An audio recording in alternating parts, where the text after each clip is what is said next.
So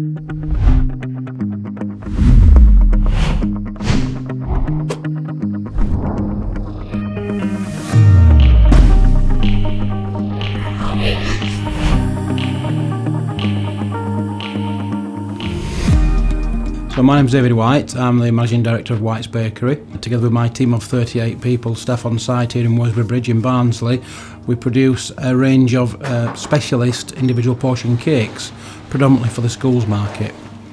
My son Matthew is our operations manager and my daughter is in charge of sales and marketing. We're a BRC AA grade factory and we're a nut-free site.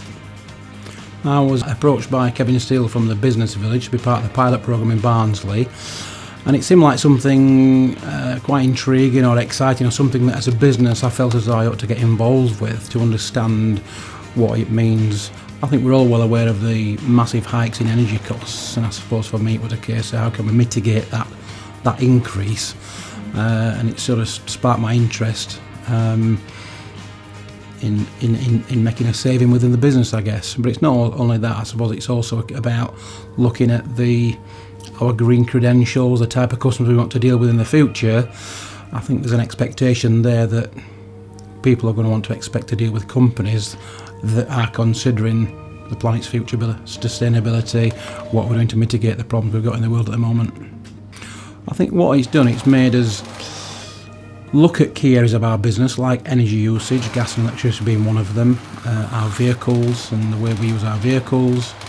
And I think by measuring something in that respect, you can then monitor it, make changes, ask more questions, and it opens up a whole debate about what we're doing as a business and how we can make savings, how we can do things differently, more economically, and use the resources available in a more effective way.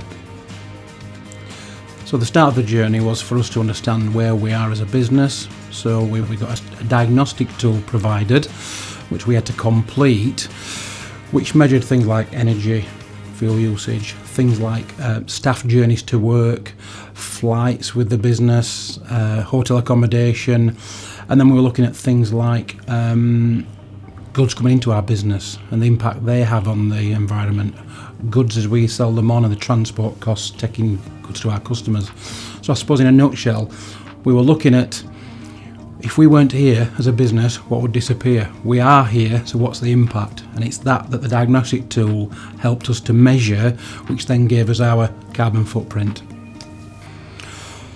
The biggest cost for us was energy, gas and electricity. So we're looking at strategies now within the business to reduce those costs. So looking at things like sensors in certain areas, zoning the factory so that lights come on and go off as needed.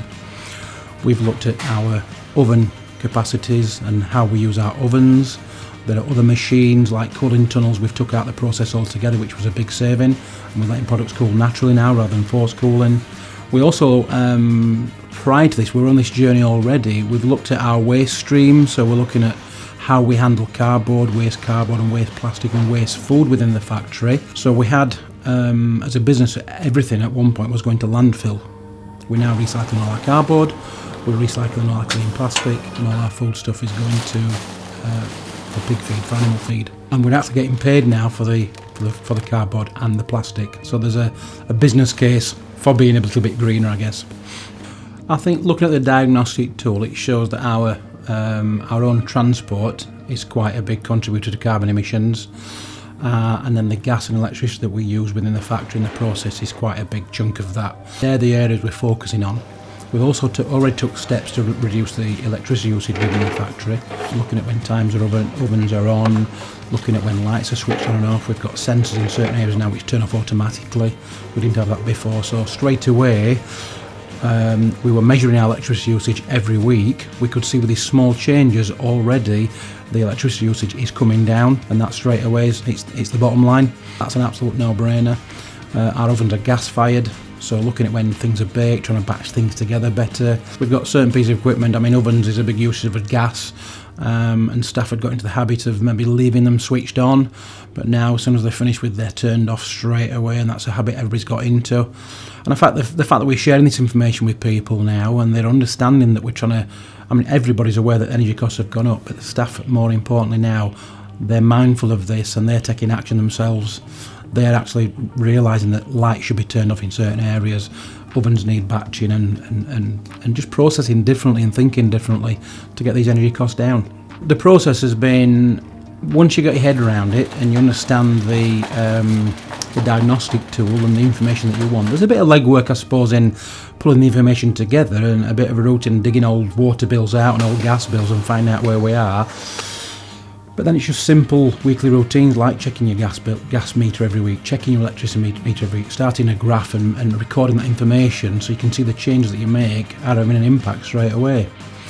The process has been really, really well. The people involved with the delivering the programme have come across really well. They're always there and willing to help, which is a big bonus. If you get stuck, you can pick a phone up and ask someone. And then also the work we've done with the one-to-one consultation we've had, that's been invaluable as well. Looking at the things that we maybe wouldn't have considered without that input.